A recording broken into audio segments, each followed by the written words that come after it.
as far as why didn't the Bible prescribe the perfect world as I would see it, or as you might see it? So slavery is a big topic right now concerning the Bible because people are offended that God would allow slavery in the Bible. Why doesn't he tell people to just set their slaves free? And what do we have to say in response to that? Let's listen to Ben Shapiro, someone who believes in God, who believes in the scriptures, talk to an atheist on this topic. It does seem to me that there are some things within religious scripture that do need to be taken seriously and do need to be taken essentially at face value.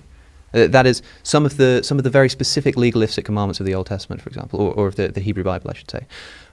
These are not, when people list these and say that these are potentially morally problematic and may have done something towards hindering, for example, like I mentioned earlier, the abolition of slavery in the United States. Of course, there was a great deal of religious influence on both sides, which is something that I've already mentioned. But don't you think that this problem could have been solved a lot more easily if there had been a stronger religious tradition of opposition to the ownership of other human beings?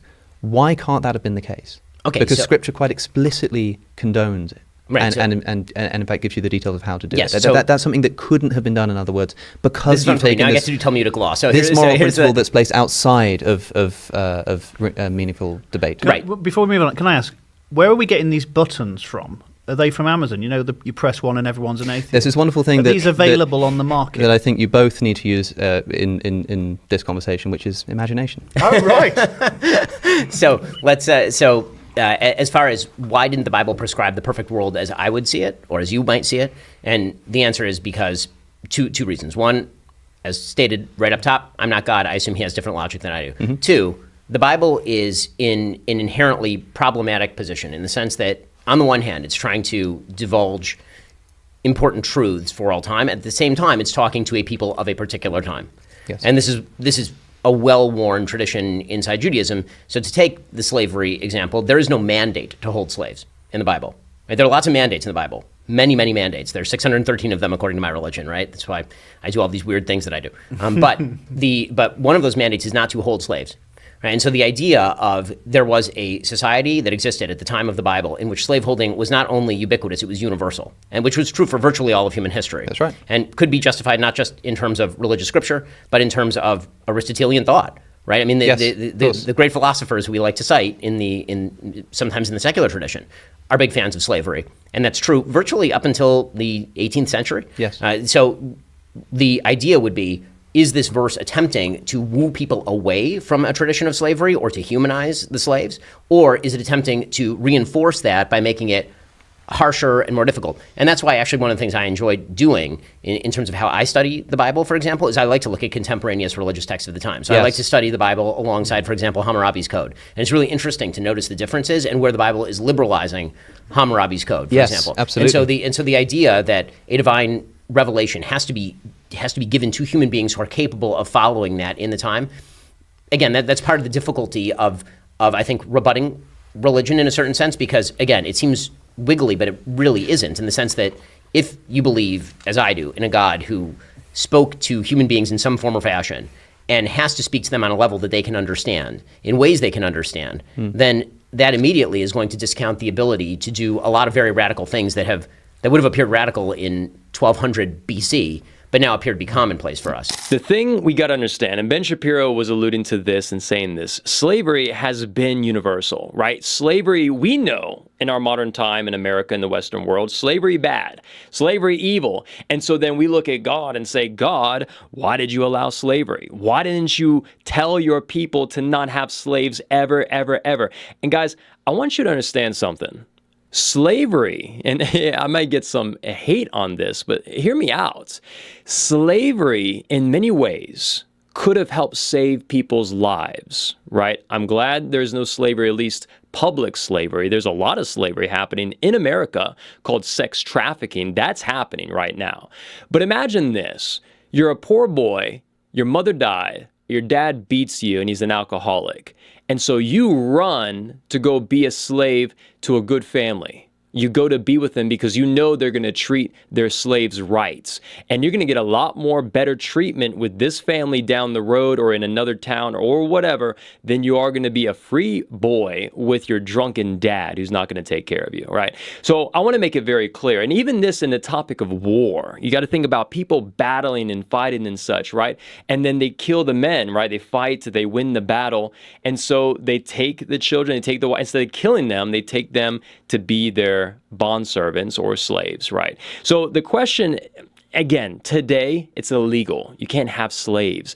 But I'm trying to say something. Even in the times, right, during the Civil War, after the Civil War, the Emancipation Proclamation, right, slaves, black slaves are now released, they're free. Well, what happened to a lot of them? A lot of them actually went back to work with their masters because they didn't know where else to go. Like, where are they going to go? And so they actually went back. And it's my theory, and I believe this is true. I mean, we know this from history, that not all slave owners were evil, bad people, right? There was an agreement that these people would work in exchange for clothing and for food, right? If you don't feed your slave, they're going to die. You just paid a lot of money for that slave, and now you're not going to feed them. You're going to beat them. You're going to hurt them, and now they're going to die. It doesn't make any sense.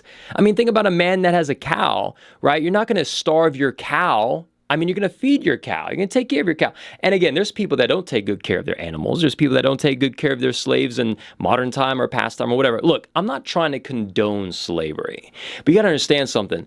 God is working with a fallen world. And what is the end goal of God? For people to come in proper relationship with him and to enjoy him forever, right? There is no slavery in heaven. There is no slavery at the end of the Bible. There's freedom, there's joy, there's bliss. Right? So that's the reality. That's where God's leading us. In the Garden of Eden, there was no slavery. Sin exists, and now God is working within a fallen world. But here's the thing. We think that slaves had it worse than people today. But I want to tell you something. This is a theory of mine. Let me know what you think if you think this is a true theory. But my theory is this, that there have been slaves that have been a lot more happy, right, back in the day, than many people today that have freedom. I mean, come on, you turn on the TV, you turn on social media, you look at people in the grocery store. I mean, people don't look very happy, do they? And they got freedom. They got freedom. They can go do whatever they want to do. And yet people look so unhappy. So many people look unhappy today. They look horrible in many ways. They look upset and frustrated and mad, right? And it makes me wonder, like back in the day, if you had a good slave owner that treated you properly, right? They may have been more happy back then, right? And the point I'm trying to make is this. We think, okay, we have freedom, we have rights, we have all this, we're going to be happy. No, we see it very clearly. I mean, man, like people have a lot of rights today in America, and they're still unhappy. They're still unhappy, right? People want this and this. It's because people are hungry for whatever. And so the New Testament, talking about slavery, is say, just live to God. If you're a slave, if you can get your freedom, get your freedom. The Bible says that. If there's a way to do it, go get your freedom. But if not, serve the Lord. Serve your master. Because think about it, guys. It's people, I want to say this. People are more in slavery today than they've ever been in the history of mankind. People, the amount of people today. Because think about this. It's not just slavery to man. It's slavery to the devil.